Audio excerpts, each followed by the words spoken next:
The most important state in the 2020 presidential election for both Joe Biden and Donald Trump is Florida. There is a lot of talk from various sources and different experts naming all of these different states as what they call the turning point state. Arizona, Pennsylvania, and North Carolina have all been extremely popular in that department. But the reality of the situation is that everything will ultimately come down to Florida. No candidate has won by more than 5 points in the state since George Sr. in 1988. Barack Obama won the state by 2.8 points in 2008 and then by 0.9 points in 2012, which was the first time that a Democratic presidential candidate won in back-to-back elections in Florida since 1948. However, in 2016, Donald Trump won despite receiving less of the vote than Mitt Romney did in 2012. So there is no question that Florida is the most competitive state in presidential elections during the past 2 decades. But looking at it from an election map perspective, you'll see what I mean when I say turning point. Donald Trump won in 2016 with 306 electoral votes in the nationwide electoral college to Hillary Clinton's 232. But say that Hillary had won in Florida. Look at how close that electoral map gets. All it would have taken for her was to make up about 11,000 votes in Michigan, and just like that, she'd have won the electoral college if she had won in Florida as well. But so much for history. What about 2020? The individual case for Joe Biden starts by going ahead and putting all of the battleground states where he leads in polling and where Hillary lost in gray.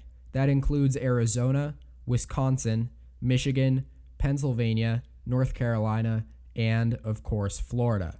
So now let's say Biden does win in Florida, where he currently has a 2.8 point advantage in 538's polling average. He also has a 7-point lead in Wisconsin, a 5-point lead in Arizona, 7.5 in Michigan, 5.1 in Pennsylvania, and 1.7 in North Carolina. He'd only need one of these states to end up going in his column besides Florida. Hypothetically, he could lose in Arizona, Wisconsin, Pennsylvania, and North Carolina, so long as he wins in Florida as well as where he leads by the most in Michigan, which would put him at 277 electoral votes. But now let's make the individual case for Donald Trump. If he manages to hold on to Florida, all of a sudden Biden would need to win in at least 2 of the 4 states here, which are Arizona, Wisconsin, Pennsylvania, and North Carolina. Because even if he won in Pennsylvania with its 20 electoral votes, it would only get him to 268 overall. He is currently ahead by 5+ in Wisconsin and Arizona. But if polls are off and he ends up losing in both of these 2, it would be an unforeseen nightmare for Democrats across the country, just like in 2016. And so, at the end of the day, whoever ends up winning in Florida on election night will end up having a much, much better chance at reaching 270. But speaking of election night itself, that leads directly into my final and most important argument. The fact is that Florida may be the only key battleground state we can get a projection in on the night of November 3rd.